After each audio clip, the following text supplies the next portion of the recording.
8, 7, 6, 5, 4, 3, 2, 1. This is Liam Hendricks, and you're watching Crosstown Crosstalk on the Barroom Network.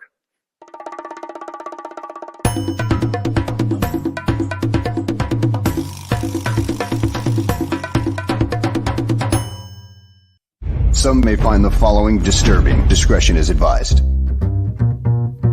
Every summer in Chicago, the sunshine spotlights the city's spectacular skyline.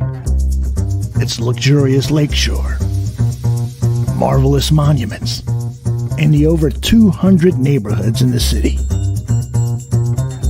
And it also brings to light two of the greatest sports franchises in the world.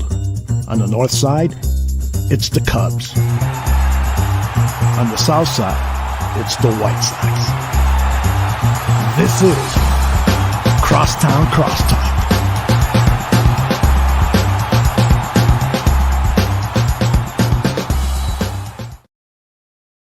Hello, and welcome to another very exciting episode of Crosstown Crosstalk presented by the Barroom Network. My name is Vinnie Parise, and I am super stoked to be here with you today. Today, 1 week removed from our last show last week, that means we are 1 week into the Major League Baseball season. Every single team in the league has won a baseball game. I'm pretty sure. I'm almost positive every team in the league has won a game. And every team in the league has lost a game except for one. The only team that remains unbeaten in Major League Baseball is the Tampa Bay Rays, who are a magnificent, undisputed 6-0. Skokes, what's going on, my man? Good to have you in here with us. Today's a pretty big show. We are expecting to welcome in, pending no issues, friend of the program, been on a time or two on the Barroom Network in general, David Kaplan of ESPN 1000, formerly of NBC Sports Chicago. I know plenty of Cubs fans have some intricate memories with David Kaplan being on their TV and their radio. So hopefully we're able to get him in here today. We're trying to work around some technical difficulties. So that's been a thing today, but I'm here with you no matter what. I'm here to talk baseball with you no matter what. You got something to say in the chat, throw it in the chat. I will respond to it and react to it. Very excited about what's going on in baseball, other than what's going on in this horrid game right now between the Chicago White Sox and the San Francisco Giants. The Giants come into this game with a record of 2-3. The White Sox come into this game with a record of 3-3. And the Giants absolutely pooped all over the ball that Lance Lynn was throwing today. And it kind of looked exactly like that first game against the Giants where Michael Kopech was just getting tattooed and you wondered whether or not he was tipping his pitches and whatnot. Well, Lance Lynn, same thing. The Giants have 12 home runs in this series. Absolutely unbelievable. Mr. Shorty says, go Cubs. We will get to them in just a minute. Plans to actually get to them a lot. In the 45 minutes to an hour that we're going to be here today with you here on the Barroom Network. Skylar says, I'll be seeing Rays and Astros in person later this month. Should be a good one. There's no doubt. The Houston Astros, odd start for them. Very odd start for the Houston Astros. Wasn't kind of expecting that kind of start. I know the White Sox took 2 out of 4 against them, and then the Detroit Tigers took 2 out of 3 against them. So the the Astros are 3-4 starting off the season.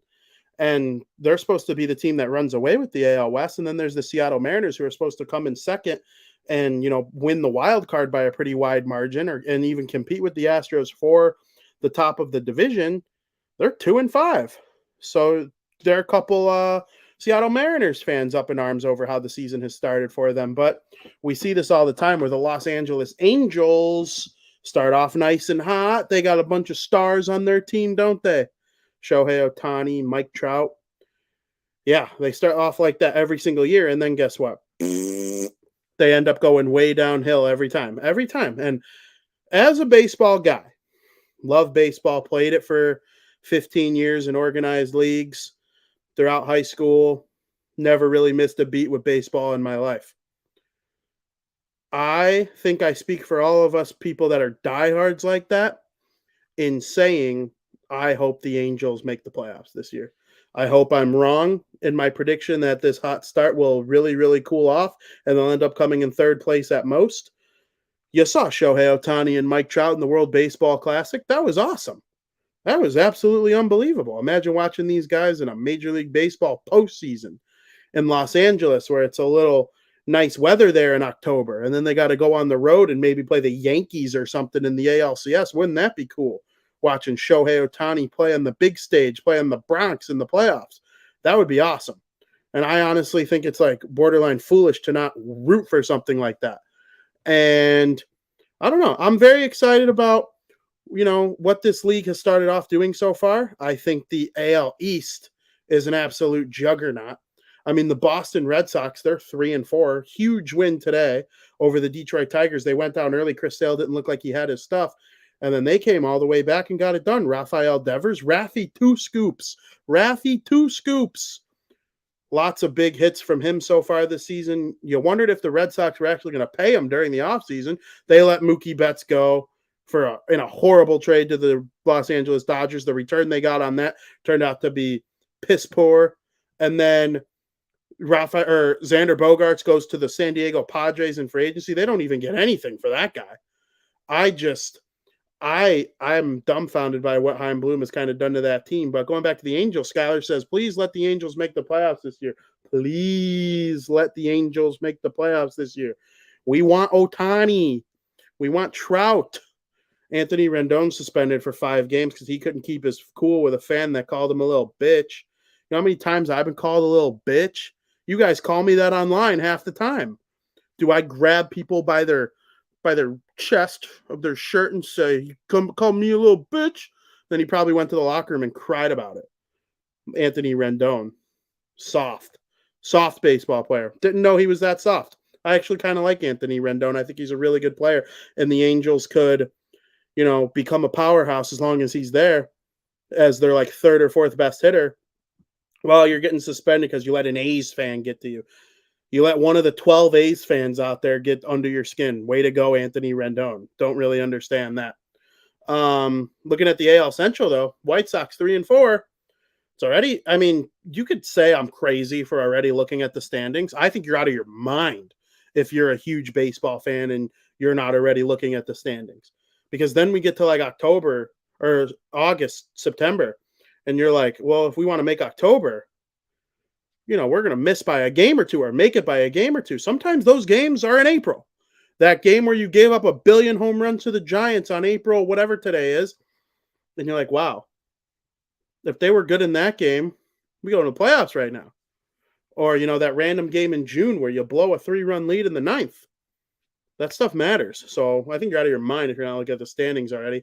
Detroit Tigers 2-5, Kansas City Royals 1-6. Kind of saw those teams withering away early in the season. Yeah, get to the bottom of the standings already and let the big boys duke it out at the top. But the Cleveland Guardians, man, they lost on opening night, and I was making fun of them. I was excited. I was like, I'm cheering on every Cleveland Guardians loss this season. And then they ended up winning 5 in a row, and they they won 4 in a row, then lost, then won again last night. Cleveland. They're just Cleveland.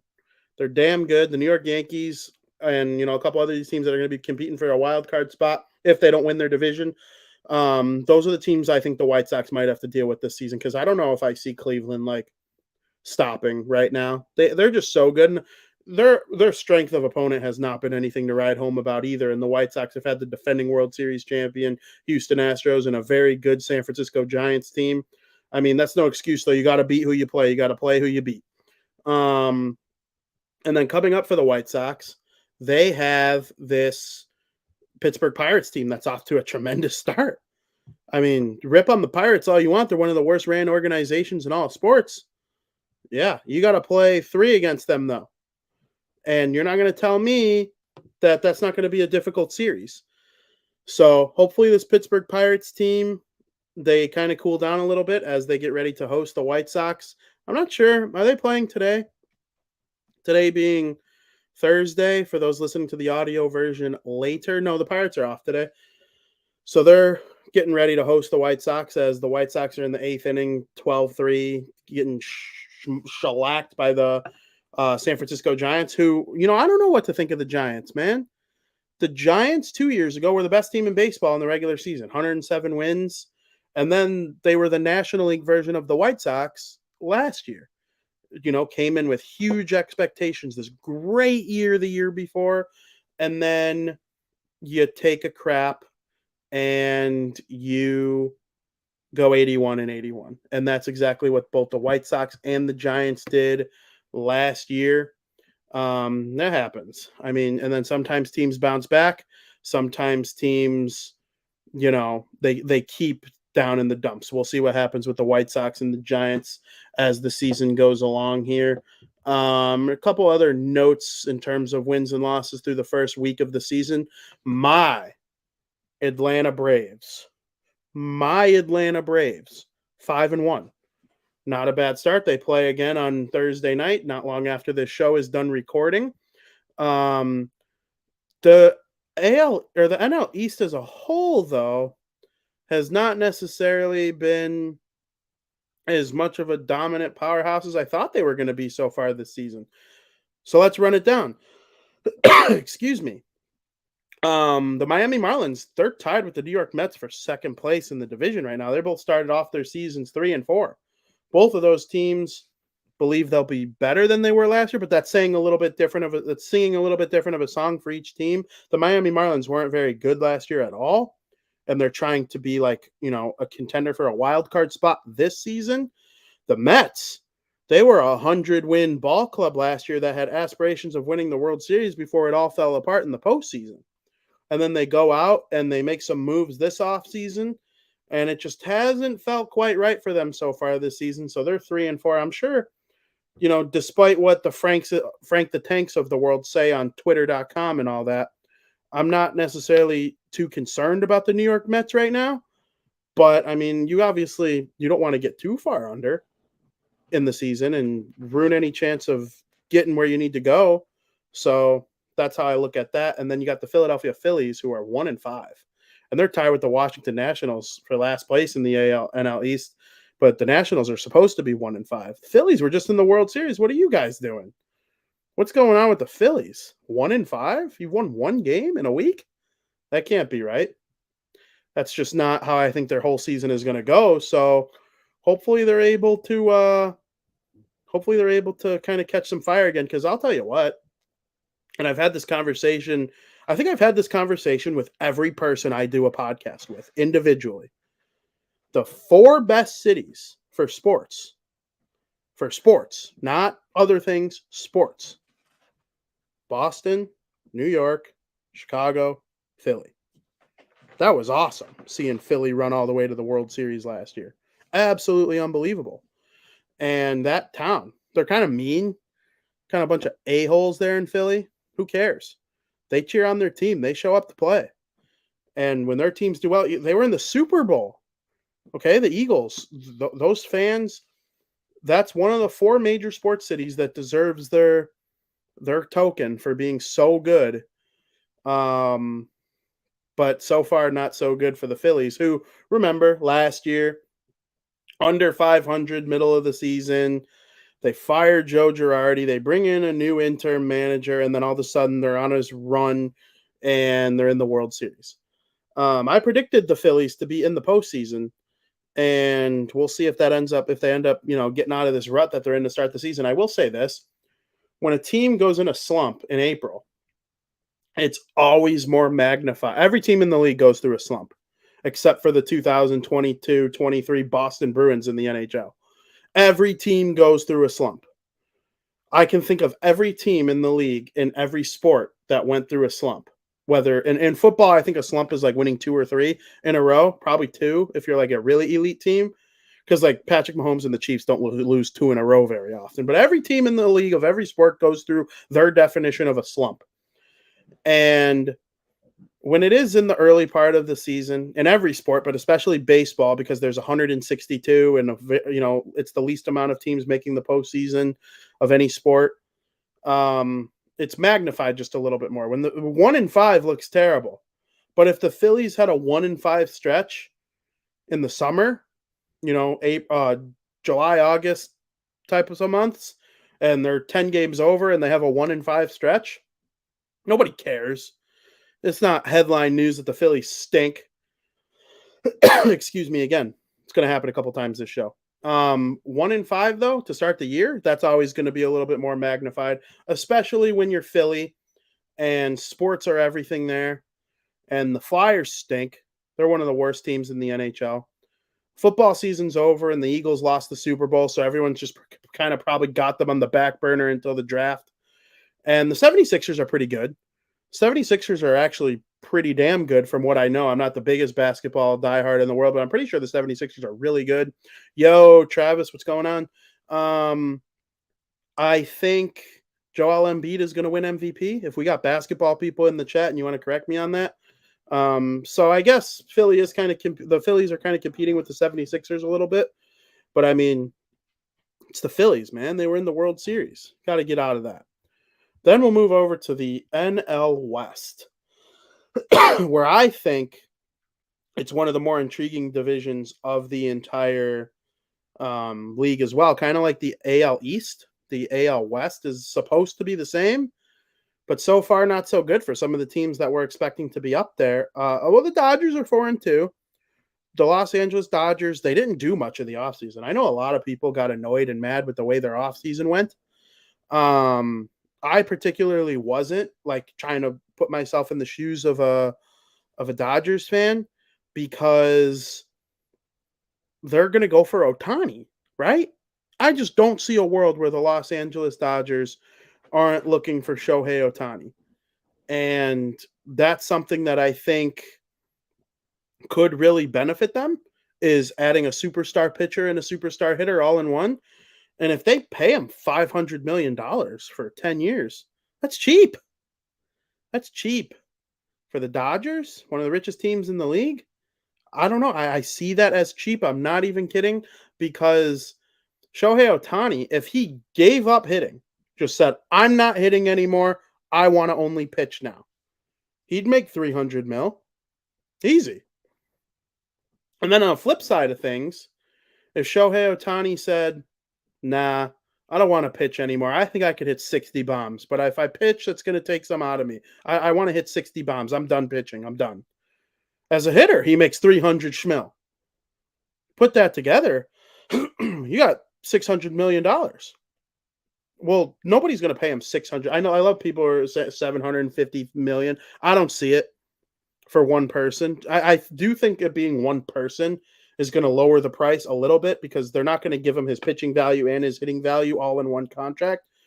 And I don't even think Shohei's necessarily going to be looking for that. But if there's a team out there that can afford it, that I think he would consider, it's the Dodgers. Now, he wouldn't have to move, right? I don't think he'd have to move.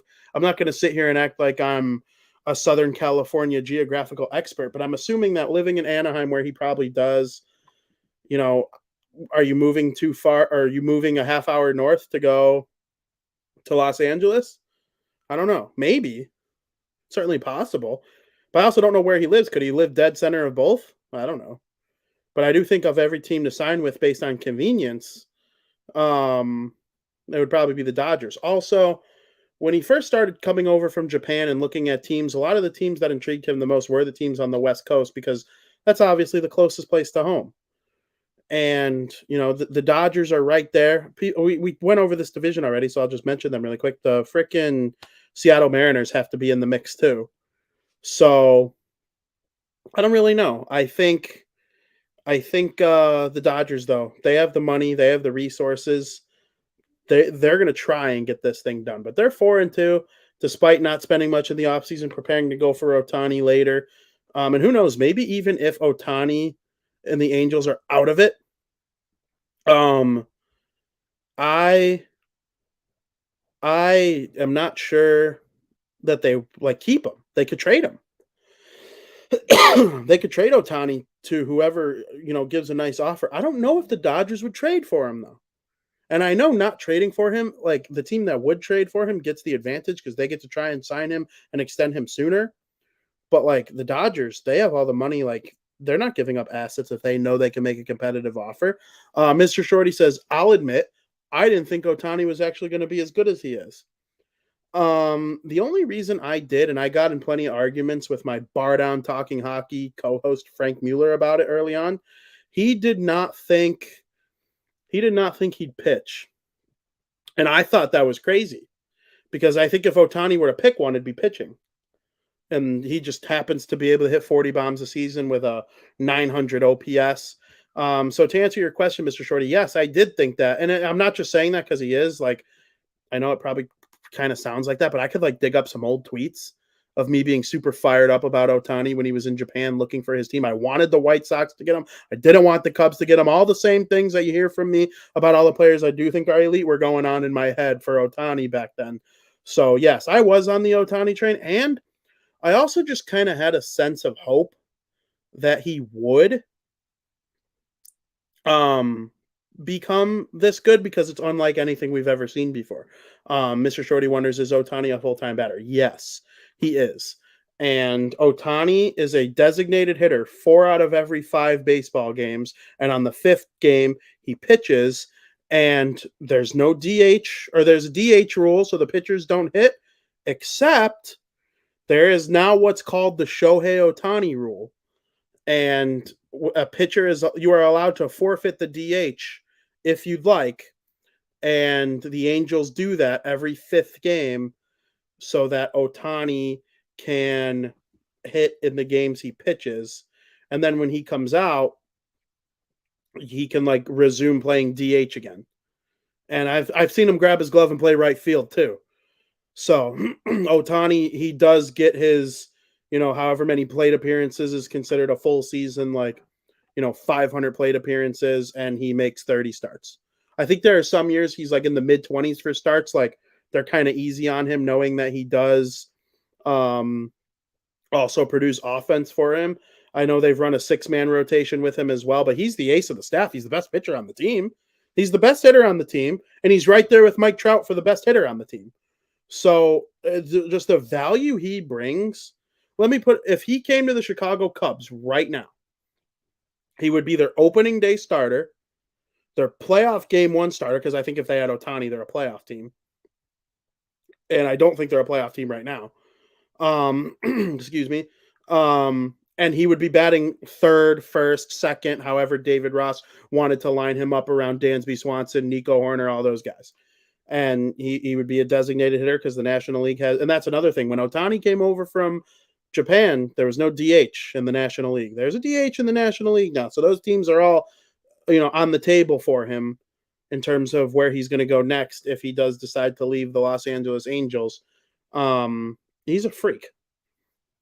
He is an absolute freak of nature. I've never seen anything like him. And we're honestly lucky to be alive at the same time as this guy. I don't know. I think the world of him, and the hype is real. Frankie Mueller didn't think he'd be able to pitch. And then, got rocks when he had Tommy John and was out for, however long. And there was the 2020 season. He wasn't pitching, but he won Rookie of the Year in 2019. And that might be the most forgotten Rookie of the Year of all time. Or was it 2018? It was one of the years when he was a rookie. It was that year. And you know what's funny about this Babe Ruth comparison, Mr. Shorty? And not a lot of people know this either, and you could go to Baseball Reference right now and look it up. Babe Ruth only did what Shohei Ohtani is doing twice. There were only 2 seasons where he was a full-time hitter and a full-time pitcher. When he was with the Boston Red Sox, he was exclusively a full-time pitcher. And then he went to the Yankees and he did both for 2 seasons, too. And then the Yankees were like, oh, this guy, real good hitter, eh? We're going to stop him from pitching. He's not a pitcher anymore. I'm telling you right now, what Ohtani's doing is significantly more impactful, more impressive, and more godly than anything Babe Ruth did. And now in the early, in the mid-teens and early 20s when Babe Ruth was playing, in the late 20s as well, pitchers didn't wait 5 days. No rotation had 5 guys in it. They would bury guys' arms into the ground a little bit more than they do now. So I don't know. I hate the Babe Ruth comparison, really, because he's so much better than Babe Ruth was. And Babe Ruth hit lots of home runs. And I know people say, the pitchers he were facing against were plumbers in the offseason or teachers or, garbage men or construction workers.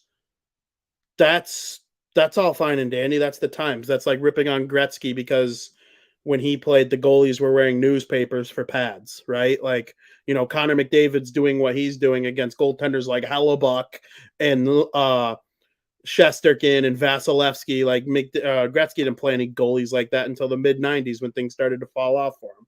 When Brodeur started coming to the mix and Wah and guys like that. But still, hitting 700 home runs, there's a reason other guys didn't do it, right? We got Foster in the chat. Fucking Foster. Vinny, Travis, Shorty, Skoke, Skylar, hope everyone is good. Foster, I hope you're good, man. I hope you're doing good. That's who I want to be doing good, is fucking Foster. Sending me tweets every single day telling me how much you hate my guts because I make you like sports.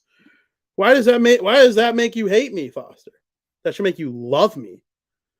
God, I'm happy about sports existing. Man, you wouldn't catch me. You wouldn't catch me saying that, Foster. Mr.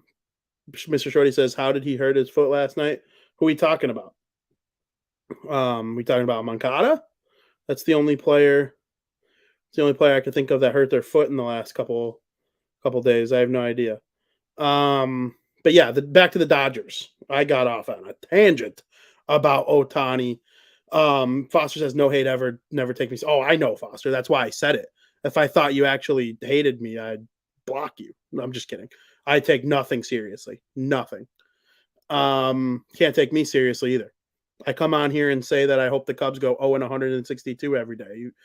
I crack jokes. I'm a jokester myself. But yeah, the Arizona Diamondbacks and San Diego Padres have been mediocre to start. I'm not expecting a lot from Arizona this season, but I'm expecting them to be slightly improved.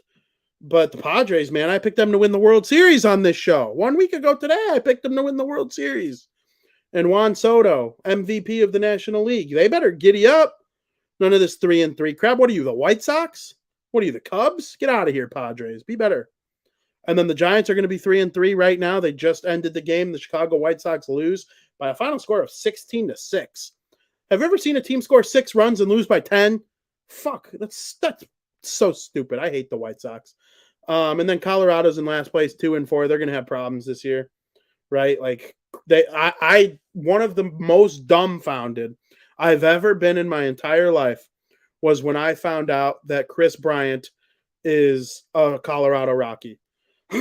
I looked at myself in the mirror and I said, wow, not only are the Rockies a bunch of dummies, but Chris Bryant is too. What are you doing signing with the Rockies, Chris? You think they have a chance to compete anytime soon? You look at that organization and you think they have a chance to compete within the next 2 to 3 years, Chris? I would understand sitting out a year or two from the postseason, knowing that like good things are coming, similar to like Dansby Swanson. He's not expecting the Cubs to do much this year, probably not next year, but the year after, you're not expecting that from the Rockies. They suck. I couldn't believe that the Bryants decided to go to Colorado. And I know he's from Vegas, but like sign with a different team that's close to Vegas. I don't know. I hated that move. And I just couldn't believe that was the case. So, we'll see what happens, but I don't think the Rockies are going to be that good. And another thing with the Rockies, they traded, and people are going to be mad at me for saying this. Nolan Arenado is the most talented player in the history of the Colorado Rockies. And they let him walk to they traded him to the St. Louis Cardinals for a bag of baseballs, a can of Skull Red Mint, and a freaking Hot Pocket? Are you kidding me? And then you go and sign Chris Bryant. Why didn't you just keep Nolan Arenado? It makes no sense. It boils my blood that a player like Nolan Arenado, who was taken out of what should be a great, great baseball market in the Colorado Rockies, and they just sent away a generational talent. elite hitter, elite everything. And I just couldn't believe that was the case. I mean, absolutely unreal. Just horrible, horrible stuff. But yeah. And then you move over to the National League West, or the National League Central, excuse me. And you have the St. Louis Cardinals, the Chicago Cubs, the Milwaukee Brewers, Pittsburgh Pirates, and the Cincinnati Reds. I'm not sure that division is all that, but I don't know. I don't know what to make of it. The Brew Crew had a decent start. They obviously lost on opening day. Corbin Burns did not look like himself in that first start, but they had a good series against the Mets to follow up as well. And the Brew Crew's pretty good. The Cardinals, they'll be around. They'll be knocking on people's windows all year long and annoying the crap out of them. And then the Cubs. I don't know what to make of the Cubs. What are they, 3-4? I think they're 3-4, and they are an interesting team. They're a team that either could make the playoffs, they could, kind of hover around 500 all year long, which is kind of what I'm leaning towards. Joe Mandel says Jordan Walker is the real deal, Vinny. Yes, he absolutely is. And Skylar's pissed that he has to deal with him on the Cards. Yeah, that really sucks. What's the other guy that got suspended for a game by his coach for not hustling towards home? What a joke that whole story was. Just an absolute joke of a story. I couldn't believe it. I think the Brew Crew, they're going to be better than people think. The Cardinals might be a tad bit worse than people think, but I still think one of them two probably wins the division, and then they get smoked in the playoffs by either, the Dodgers or whatever team's a wild card team that they face in that early round that they added. Trying to see here. The Cubs are going to be in it all year, though. And Skyler says Corbin Burns just has a hard time against the Cubs for whatever reason. Isn't that bizarre? That's honestly bizarre. And it's something that I think every player has that team, whether it be a hitter, whether it be a team, whether it be, anything. The Calgary Flames went 0-3, 0-2-1 against the Blackhawks this year. That's going to cost them a playoff spot possibly. But I don't know. I don't love all the moves the Cubs made during the offseason. I love Dansby. Dansby's a great player. And yeah, he waited until his contract year to go off the way he did with Atlanta. And I don't know. I don't know if I agree with those people. Because Dansby Swanson was still a really good player with the Atlanta Braves earlier in his career, and he just really went off, and it happened to be his contract year. I honestly think he's going to do a lot similar to what he did last year. And if you want to say that he'll regress a tad, I could kind of get down with that. I just don't think it's going to be so much where that it's like, just so bad that people like poo-poo him or the contract or Jed Hoyer or anyone who was in charge of bringing him in for that. So, Skyler says interesting offense, but our pitching is mediocre. Yeah, that's very fair. Fucking Foster says Vinny been saying that for 50 years. I don't know what to make of the Cubs. In 2014, when the Cubs were in the second half of that season, and they really, really kind of got hot towards the end, but they came up short of the playoffs. I think they ended up coming in third place in the NL Central. That is a time where I was like, okay, this Cubs team is absolutely, on the rise. And then 2015 comes around and they refuse to call up Chris Bryant out of camp. Chris Bryant's going to AAA? What? Why? Why is Chris Bryant going to AAA? Oh, they're trying to manipulate his service time. Yeah. People in Chicago were learning all about service time because none of our teams actually were, diligent or anything like that. Mr. Shorty says Dylan Cease allow a bunch of those. Dylan Cease gave up one home run, and that was the one hit he gave up. So you chill on your Dylan Cease hate there, mister. If you're going to hate on Dylan Cease, bring facts to the firehouse, Mr. Shorty. No, I'm just totally kidding. He did only give up one home run. It was a solo shot. It was the only hit he gave up. And then after the game, we found out he was sick. So he was sick and he gave up one run on one hit through 5. Okay, Dylan Cease is the best pitcher in the league. Yeah, you should be pissed the Cubs traded him. Everyone's mad that the Cubs gave up Eloy. I'm like, yeah, when Eloy's healthy, he's a bomber, but he's hardly ever healthy. So, like, let's talk about Dylan Cease here. He could win the Cy Young. Honestly, through 2 starts, I would say I know it early April, blah, blah, blah. Feed me the blah, blah, blah. He's the early leading candidate for the Cy Young Award, I think, in the American League. Can you think of someone who's off to a better start? No, you can't.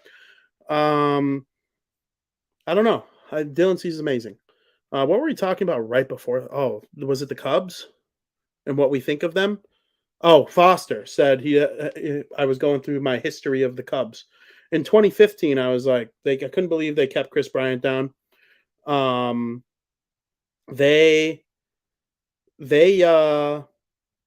overperformed, I think, in 2015. Sky says, I think 2014 was a bad team, but the last month or two, yeah, absolutely. That's what I was saying. Just towards the end of the season, they were so hot, and they like caught fire, and you're like, okay, this team's going to be pretty good next year. And then in 2015, they were good. I mean, there's no doubt. And they were like one of those teams, like if they get hot, they could win this division. They ended up coming in second for the division because 98 games wasn't good enough to win it. The Cardinals won 100. Maybe they won 97. Did the Cubs have to go to Pittsburgh for the wild card game? I think they went to Pittsburgh for the wild card game. And Kyle Schwarber hit a bomb off of Garrett Cole. And the Cubs ended up beating the Pirates and advancing to the second round. They beat the Cardinals, then they lost to the Mets in the NLCS. And then the following year, that team's coming in.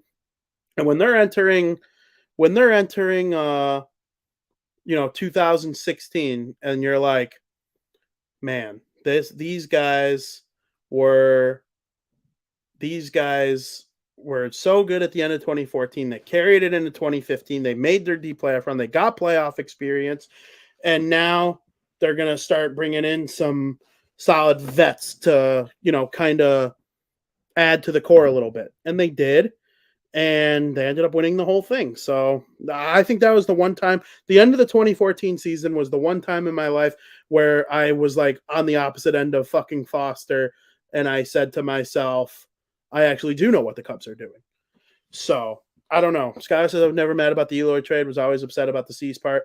I mean, if Eloy was healthy, he would be the highlight of the trade. And that's saying something because Cease is an ace.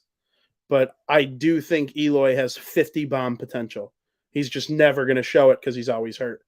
And you didn't know when they traded him that they were going to add a National League DH. And they probably would have kept him and Schwarber. But, the whole COVID thing happened. They liked what they had in Schwarber after, winning the World Series in 2016. And I think still to this day, if you ask Theo Epstein what's your favorite draft pick you ever made, he would say Kyle Schwarber. And they ended up letting him go too. And Jock Peterson came in and played left field for them. Couldn't believe it. But, it is what it is. The Cubs ended up with nothing. I saw someone say something about Epstein finally drafted a freaking pitcher and then traded him. Well, first of all, the Cubs, they don't develop pitching at all. And they get no credit for Cease. I'm sorry. The White Sox get credit for developing Cease. He was a raw, talented player when they got him.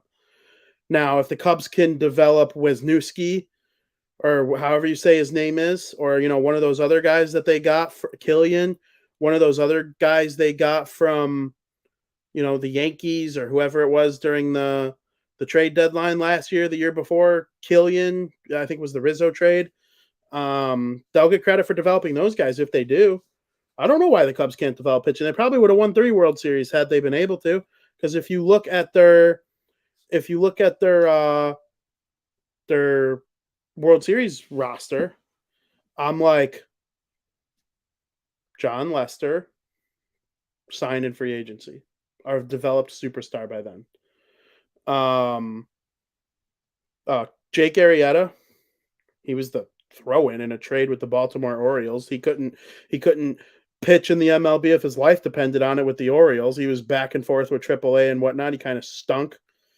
You got Lackey. You know where he came from. I'm drawing a blank on who else was there with the club making starts for them. But, Kyle Hendricks, of course, acquired in trade from the Texas Rangers.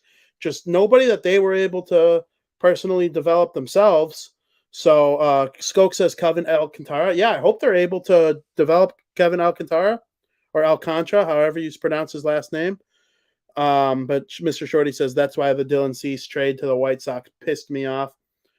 Yeah, I mean, I'm not going to lie. I was way more excited about Eloy. And I still am excited about what Eloy can do if he's ever on the field for a long period of time. But Dylan Cease has become even better than I thought he would. I thought he'd be like a solid number 2, number 3, middle of the rotation guy behind, Giolito. And then at the time, Carlos Rodon was starting to really come along. And then he got hurt. And then when he came back, I'm like, okay, the White Sox got all these guys. They signed Dallas Keuchel, who ended up sucking. But when at the time of the signing, he didn't suck. Like, let's make no mistake here. Just because we don't like a guy doesn't mean he wasn't good, for a while there. Yeah. Mr. Shorty, they traded Eloy and Cease for a bag of cat shit. Was Quintana really that bad for the Cubs, though? Or was he just bad because of the trade, who he was traded for? I honestly think it's the latter. He was bad because who he was traded for. If they would have given up far less to get Quintana, Cubs fans would have loved him. They wouldn't have gotten so pissed when he hurt his finger playing with his suds in his dishwasher or whatever. That was one of the worst trades I've ever seen. It was. There's no doubt it was, but I don't know. I understand. And listen, on my South Burbs Hitman show, when I'm in full White Sox mode, I'll poo-poo on the Cubs. But on this show, I try to be a little bit more objective. Quintana, I understand what the Cubs were doing. I do. What did they need Dylan Cease or Eloy Jimenez for in 2017? Like, what did they need? Eloy didn't make it to the MLB till 2019. And the Cubs didn't even make the playoffs that year. And Dylan Cease didn't make it till 2019 either, halfway through. And he really was a mediocre, still developing starting pitcher until last year when he came in second for the Cy Young. He was okay in 19. He was okay in 20. He was okay in 21. And he was elite in 22. How would that have helped the Cubs World Series championship core at all? It wouldn't. And so they traded for Quintana, who was in the middle of his prime, coming off an all-star season with the White Sox. He lefty. All of those things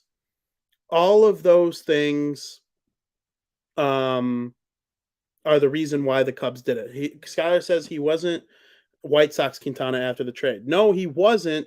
But I think there was a little more pressure. He never played in a White Sox playoff atmosphere. The team isn't what they are now then, or even what they were in 2021, like when they were really good. They just weren't that with Quintana. So we never really knew what it was like to watch him play in these high-pressured situations. But I don't know. I understand. Listen, it's a bad trade. Make no mistake about it. I'm not saying it's a good trade. I just understand what they were doing back then. And, Shorty says if the Cubs kept that farm team, they'd still be contending. Maybe. But, would Baez not still be swinging at sliders for Detroit? Would Rizzo not be a Yankee? I don't know. I don't know if I necessarily agree with that. Theo Epstein was gone no matter what. He left with a year on his contract. You don't even know if they would have developed Dylan Cease the way that the White Sox did. The White Sox suck. Okay, they're a bad organization, but they're really good at developing pitching. That's just a fact. Look at their recent history of prospects, and they've developed them all. Are they bad at developing hitting and, making sure? I mean, Yohan Moncada's off to a good start, but, are they good at keeping people healthy and, keeping batters accountable and producing offense? No, they're not. Unless you play first base, you end up being a crappy hitter for the White Sox because you go from Frank Thomas to Paul Konerko to Jose Abreu to Andrew Vaughn, 4 outstanding first baseman hitters. But like outside of pitching, the White Sox don't do anything well, but they do that pitching. Maybe Dylan Cease had the tools when he was with the Cubs, but I've heard a Dylan Cease interview that a lot of things changed for him when the White Sox got their hands on him. And listen, this might just be an example of a player talking nicely about his current team, but he claims that the White Sox do something differently with their pitchers that other teams don't do. People are going, steroids. Maybe, hopefully. Just kidding. I don't know. I think the whole debate thing, it's kind of water under the bridge now because Dylan Cease is so good. And you know what it reminds me of? A lot of people got, and I was not, you watch Bar Down Talking Hockey every Wednesday, you know I hated Stan Bowman. He was a terrible GM for almost his entire career, and everything that the Hawks won under his management were things put together by Dale Talon, who was the GM, and then he got fired because of non-hockey related things. One thing I did get from him, he traded for Andrew Ladd in 2016. He tried to get Ladd back, and he gave up some nice pieces to get Andrew Ladd. And it didn't end up working out for them. They lost to the Blues in the first round, and Ladd wasn't all that great for them in his second stint. But I understood the logic of the trade. They're like, we got Taves and Kane in the middle end of their prime. Marian Hossa's on his last. Patrick Sharp is still scoring. We're going for it again. Didn't work out. Sometimes things don't work out. I honestly respect teams that go for it sometimes because I'd love to see my team go for it sometime, in every sport. But Mr. Shorty, you're probably going to think I'm just disagreeing with every comment you make, but to say Theo Epstein is overrated, he sold the Cubs sold to get it. It still sucks. The desperation was what finally got them a World Series. Theo Epstein is not old. I mean, he's the youngest GM ever. He broke the 80-something-year-old curse with the Boston Red Sox, and he broke a 100-something-year-old curse with the Cubs. And then the Red Sox were set up for a couple more championships after he left. And the Cubs, Theo traded their core, or Jed traded their core. Theo was gone, and it wasn't his idea. They messed up Kyle Schwarber and bringing in Jock instead. I don't know. I can't get down with calling Theo Epstein overrated. I would cut off my pinky to make him the president of the White Sox right now. I would personally drive to guaranteed rate field right now. Put Rick Hahn and Kenny Williams in my car, drive them to the airport and wave, then drive to New York or wherever the Theo Epstein is and pick him up and drive him back to Chicago myself. And I'd stop to get him a cheeseburger on the way. And, every team gives up farm system to win it all. Look at what the Padres gave up to get Juan Soto. And look at what the Dodgers gave up to get, Scherzer when they did, and Trey Turner, and all some of these things. Only one team wins the World Series. Some teams just go for it. They use their resources, and Theo was the best at doing that. If there was a Cubs prospect to trade that was near the top of their system, it was Eloy. I do agree with Skyler on that front because you had Kyle Schwarber in left. You had Ian Happ and at the time, I'm drawing a blank on his name, Albert Almora. They were duking it out in center field. And then in right field, you had Jason Hayward signed for $1 billion. And people will poo-poo Theo and Jed for the Jason Hayward contract, but guess what? Do they win the World Series without him? I don't know. I wouldn't mess up anything that went into the formula in 2016. And I believe in selling your soul for one championship because let's look back in time. How many teams have won multiple championships in any sport in the last 15 to 20 years? There's a handful. The Pittsburgh Penguins, because they won the lottery and got Sidney Crosby, and a year before that, we're lucky that the Capitals took Alex Ovechkin first overall, and they ended up with Evgeny Malkin as a nice little consolation prize. They got lucky. Tampa Bay, really smart with their drafting. They have 2 cups. Chicago, they got really lucky with their drafting a couple cups. Couple teams in hockey The Giants in baseball and the Red Sox, those are the two teams with 2 championships. The Astros finally got a second round pick or got a second World Series. It took them 5 years after competing for it. The Yankees haven't won a World Series since 2009. I mean, winning multiple championships in any sport is so hard. Who's won 2 Super Bowls besides Tom Brady? And like you can say the Patriots won 6 in 20, but Tom Brady going to the bad Tampa Bay Buccaneers and magically winning a World Series with them kind of shows me that it was all Tom Brady and so much less of the Patriots. I know the Patriots had something to do with it, but damn, it's so hard to win the whole thing. And Theo got it done for the Cubs. He got it done. And we'll see. I don't know who else in the playoffs or who else in the league is going to end up being a Theo Epstein draft pick pitcher for the Cubs, but we will see. Definitely not just Dylan Cease. Torres, handful of Yankees records after they handed him for a rental closer. You mean that rental closer who, despite all his off the field stuff, he's an a-hole. We all hate him off the field. Other than when Joe Madden ruined him in the World Series, when Aroldis Chapman in his prime entered the game with the lead, it was over. No matter what. When did, other than the Raji Davis home run in Game 7, when Aroldis Chapman had no business being in the game at all whatsoever, when did Aroldis Chapman ruin a game for the Cubs? They don't win the World Series without trading for him. You need a dominant closer in order to win Major League Baseball games. Those last 3 outs are pivotal. Pivotal. And if Joe Madden wouldn't have used Aroldis Chapman one game too much in the World Series and used somebody else, chances are the extra innings, rain delay crap doesn't even ever happen. They would have won in regulation. Raji Davis would have never hit the bomb. I stand by that. When he came in the game, it was over. And I don't know. Gleyber Torres is a good player, but like this year, he's off to a good start, and people are acting like he's the second coming of Jesus. And, he's been very mediocre the last couple seasons. Now, I'd like to have Gleyber Torres as the White Sox second baseman, if I am absolutely being honest with you. He's a great player. There's no doubt. And they gave up Jorge Soler for Wade Davis a year later. Wade Davis wasn't the closer the Cubs were hoping he'd be, but he was still a competent closer that they were okay with in 2017. And Jorge Soler, yeah, he hits moon bombs. Like, he's not that good of a player. He's not someone I'm crying over not having if I'm a Cubs fan.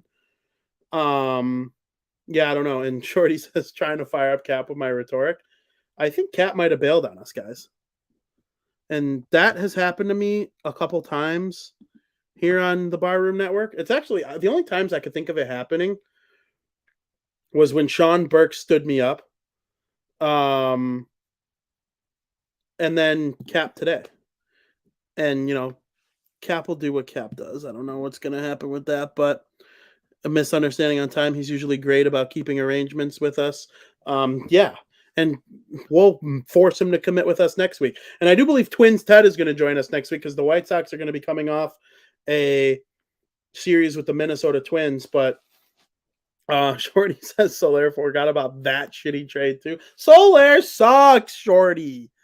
He hit a couple moon bombs in the World Series with the Braves in 2021. Big deal. The Braves had to trade for him from the Royals. And the only reason they traded for him from the Royals was because they reorganized their entire outfield at the trade deadline that season. They traded for Jock from the Cubs. And they traded for Soler from the Royals. And then there's one other guy that they traded for. I'm drawing a blank on who it was. Who was the third outfielder that I can't remember who it was. It was someone who has a similar name on the guard. I don't remember. Who cares? Braves won the World Series in 2021. Not a big deal. But I honestly think that's where we're going to kill it. Taking my fire cap out on you now. Love it. Yeah, take it out on me. I could take it. I'm not even a Cubs fan, Shorty. And here I am defending. What kind of asshole am I? I'm out here defending Theo Epstein and all the moves he made to win them a World Series in 2016. This show has changed me. I need to get back to South Burbs Hitman, where I talk nicely about the White Sox and talk shit about everybody else. That's where I thrive. Here I am talking all tummy sticks with the Cubs former brass. Yuck. I'm going to go write a mean tweet about the Cubs right after this show ends. I have to, after I get all this stink off me. I'm just kidding. I've enjoyed what the Cubs are doing. And they make the White Sox look dumb. And I hope that continues. The White Sox win a lot of games in spite sometimes of the poor decisions that they've made. But at least the Cubs in the last couple of years have handed out a $100 million contract. The White Sox have never done that.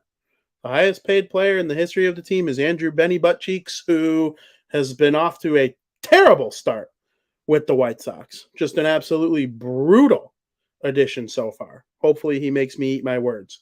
Skylar says Soler was an exciting Band-Aid for a while. He was a young prospect that I actually thought was going to become like this great outfielder for them. But he didn't prove his worth in 20. I mean, let's look at the Cubs in 2016 and then we'll kill the show. At third base, you had Chris. At second, you had that complete doucher, or no. At second, at short, you had Javi. And then at second, you had that complete doucher, Addison Russell. And then every now and then you'd mix in, what's his name? The guy with the wife who sang his song and then they got divorced. Messy situation. Ben Zobrist. And then Tony at first. The pitching staff. And then the catchers were David Ross, Miguel Montoya, getting pissed off that they played Wilson Contreras more often. Those were the three on the roster at any given point. And I'm pretty sure they cut Miguel Montero at some point because he was being a crybaby about letting the young kid who's better than him play. Just an absolute crybaby of a player Miguel Montoya was. Then in the outfield, you had Schwarber in left. But no, Schwarber missed the entire season in 2016. He didn't come back to the World Series. So who was the left fielder? And then in center, you had some Albert Almora Jr. action. Oh, no. Dexter Fowler was the center fielder. That's what I'm messing up. And then you had, what's his name? Jason Hayward in right field. That's a nice mix of veterans and young players who were all coming together at the same time. And, there just wasn't much room for Soler on that team. Did he play? He probably got some innings in left field though, right? I don't know. I thought Soler was going to be better than he was. And he's still okay. Like, you need a home run, have him pinch hit. Or, he's playing with the Marlins, I think now, I believe is the team he plays for. And, the Marlins, they added Luis Ariz, and they have Jazz Chisholm Jr., Alcantara's their ace. That's a nice thing they're building down there in Miami. And they were forced to rebuild when Jose Fernandez passed away with the boating accident. They traded Yelich to the Brew Crew and D. Gordon to the Mariners and Giancarlo Stanton to the Yankees. Sometimes stuff like that happens. You take advantage of when you're good enough to win, when you have the opportunity in front of you. And that is what the Cubs did. And, man, I'll be damned if the White Sox ever do it. They got lucky in 2005. Not lucky. They were great. But, they didn't make any of these crazy trade deadline acquisitions where you're like, okay, now this White Sox team is ready to cook with gas, man. They traded for Jeff Blum, who hit an extra innings home run in the World Series. They brought in AJ Pierzynski before the season started. That team was just in a true example of a team coming together and getting hot in the playoffs. The Cubs, they went for it. And I think you're much more likely to win when you try to win. And I know that sounds redundant, but it's not the logic that all teams in baseball use. So that's where I will end today's show. David Kaplan owes me one. I've been talking by myself to myself with help from the chat for about an hour, and I've had very much fun doing it. This was a fun time, and I hope everybody enjoyed being a part of this conversation, and I hope everybody resumes the conversation with me next Thursday when maybe we'll have Cap. We will have Twins Ted, I'm almost positive. I like having guests on this show as well as talking to you guys. And then tomorrow, you might have noticed on this wonderful network that the great Aldo Gandia created called the Barroom Network. There was no bar down talking hockey. If you're getting your hockey fix, you need your hockey fix. The playoffs, they start in 8 days. 8 days until the National Hockey League postseason is underway. And is it 8 days? I'm so dumb. Very, very dumb human being, me, this guy. But I know most teams have 3, 4, 5 games at the most left. The Devils have 4, including one tonight. And Frank and I are very excited to talk about all the races coming down to the wire. The Bruins clinched the President's Trophy. Are the Devils going to win the Metropolitan Division? Are they going to come in second and host the Rangers in the first round? Lots and lots of great things to be determined. Except we have a very special guest. And this one I'm actually very confident will show up because I have his phone number and I'll just call him and say, hey, mother. It's Bobby Ryan. Bobby Ryan is a former National Hockey League player that has dealt with all sorts of crazy things throughout his NHL career. He was the number 2 pick in the 2005 NHL draft. Who went number 1 that year? Sidney Crosby. So it went Crosby, Ryan, to the Mighty Ducks of Anaheim, they were called at the time. And he ended up becoming a part of a great team there. It kind of sucks. He made his NHL debut in 2007-08. They were the defending Stanley Cup champions. But you know what? He got to play with some absolute dogs over there in Anaheim. He was on a line with Getzlaf and Perry for I don't know how long. And then he ended up in Ottawa where he was a really good player. Closed out his career with Detroit. I'm so excited tomorrow to ask him about playing for the Anaheim Ducks. I'm going to ask him what it's like to be a teammate with Ryan Whitney. I'm super excited to do that too. There are all sorts of great questions Frank and I are going to get to ask him, and we hope you tune in. Special Bar Down Talking Hockey time, Friday, 2 p.m. Very much looking forward to it. I hope everybody in the chat has a very good weekend. Make sure you watch the game on Saturday between the Devils and the Bruins. We'll be recapping the Frozen Four on the show tomorrow too as well. Tonight, Luke Hughes in Michigan take on Quinnipiac, and then Logan Cooley in Minnesota take on Blackhawks prospect. I know Skokes is watching somewhere. Drew Comesso and the Boston University Terriers. Very much looking forward to that game as well. We'll be recapping it all on the show tomorrow in the second period, so I'm very much looking forward to some college hockey. If Michigan loses, Luke Hughes could be a Devil by tomorrow. I don't know what I'm rooting for in that situation, but I'm rooting for something, and I can't wait to see each and every one of you later on the Barroom Network. As always, thank you for listening.